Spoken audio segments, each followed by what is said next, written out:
આજે ખેડૂત નેતા રાજુભાઈ કરપડાનું મને વોટ્સઅપ પર રાજીનામું મળ્યું છે.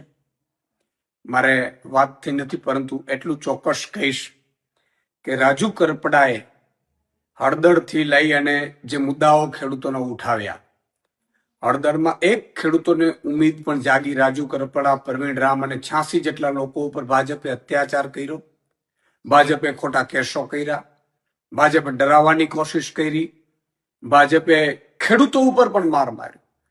અને ત્યાર પછી પણ આ ખેડૂતોમાં અને ખેડૂત નેતાઓમાં જોમ અને જુસ્સો રહ્યો. એમણે ખૂબ મહેનત કરી છે ખેડૂતોને લઈને.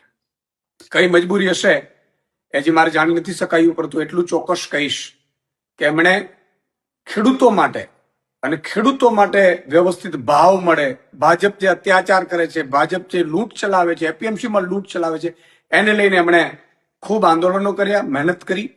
અને એટલે ખેડૂતો અને આમ આદમી પાર્ટી હંમેશા રાજુભાઈને ખૂબ સમર્થન પણ રહ્યું, ખેડૂતોનું પણ સમર્થન રહ્યું. અને આમ આદમી પાર્ટીએ પણ તમે જોયું હશે કે હળદર કાંડ પછી ભગવત માનજી અને અરવિંદ કેજરીવાલ સાહેબ સુદામડામાં સભા કરી. ખેડૂતો લગભગ 50,000થી વધુ ખેડૂતો એકઠા થયા. ભાજપ એટલું ડરી ગયું હળદર કાંડ પછી, અને સુદામડામાં સભા થઈ એટલે 10,000 કરોડનું પેકેજ આમ આદમી પાર્ટીના લડવૈયા યોદ્ધાઓના કારણે મળ્યું. પ્રવીણ રામ હોય, રમેશ મેરો, તમામ લોકો. અને એનાથી પણ આગળ જતા આમ આદમી પાર્ટીએ તમામ જિલ્લાઓ, મતલબ ઝોનમાં 7 થી 9 ઝોન અમે લગભગ કિસાન મહાપંચાયતો કરી, જેમાં પણ ખેડૂતો ખૂબ ઉપસ્થિત રહ્યા, ખેડૂતો ખૂબ સમર્થન કર્યું. અને આ નેતાઓ અને ખેડૂતોના સમર્થનમાં અમે સાઇન કેમ્પેન ચલાવ્યું અને 13,000 ગામોમાં નાની મોટી મિટિંગો કરી, ખેડૂત પંચાયત કરી, ન્યાય પંચાયત, અને લગભગ 80,000થી વધુ ખેડૂતોના આપણે સાઇન કેમ્પેન લઈ અને સમર્થન મેળવ્યું.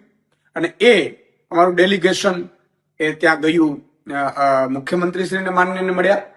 પણ એટલું ચોક્કસ કહેશું કે ખેડૂતોને આમ આદમી પાર્ટીને એના લીડરો ઉપર ખૂબ ઉમ્મીદ છે. અમે ખૂબ સંઘર્ષમાંથી ઉભા થયેલા છીએ. રાજુભાઈ સાથે મારી વાત થઈ નથી, પરંતુ એટલું ચોક્કસ કહીશ કે મજબૂત નેતા છે, ખૂબ મહેનત કરી છે, સંઘર્ષ કર્યો છે અને લોકો માટે લડ્યા છે. તાજેતરમાં રાજુભાઈ કરપડાના રાજીનામાના સમાચાર સાંભળીને હું વ્યક્તિગત રીતે ખૂબ દુઃખી છું. કારણ કે હળદર મુકામે મેં અને રાજુભાઈ બંનેએ ગુજરાતના ખેડૂતો માટે એક મજબૂત લડાઈ લડી, ગુજરાતના ખેડૂતો માટે એક મજબૂત અવાજ ઉઠાવવાનો મેં બંનેએ પ્રયત્ન કર્યો. અને ત્યારબાદ આ ગુજરાતના ખેડૂતોની લડાઈને તોડી નાખવા માટે, ગુજરાતના ખેડૂતોની આ ક્રાંતિને પૂરી કરી દેવા માટે ગુજરાતની આ ભાજપ સરકારે મને અને રાજુભાઈને અને બીજા અન્ય નિર્દોષ ખેડૂતોને ષડયંત્ર કરી અને 108 દિવસ સુધી અમને જેલમાં ગોંધી રાખ્યા, ખોટી રીતે અમને જેલમાં નાખ્યા. જેલમાં પણ આ ભાજપની સરકારે અમને યાતનાઓ આપવામાં કંઈ બાકી ન રાખ્યું, અમને હેરાન કરવામાં કંઈ બાકી ન રાખ્યા, અમારી ઉપર પ્રેશર બનાવવામાં પણ આ ભાજપની સરકારે કંઈ બાકી ન રાખ્યું. અને એટલા માટે મને શંકા છે કે બીજેપીની આ પ્રેશર ટેકનિકના કારણે ક્યાંક અને ક્યાંક રાજુભાઈએ રાજીનામું આપ્યું હોય એવી મને શંકા છે. પરંતુ હજુ પણ અમારા પાર્ટીના તમામ નેતાઓ અને મારે પણ રાજુભાઈ કરપડા સાથે વાત થઈ નથી. અમે એમની સાથે જ્યારે વાત કરીશું ત્યારે અમને ચોક્કસથી યોગ્ય કારણ જાણવા મળશે, અને જ્યારે યોગ્ય કારણ જાણવા મળશે ત્યારે ચોક્કસથી અમે ગુજરાતની જનતા સામે એ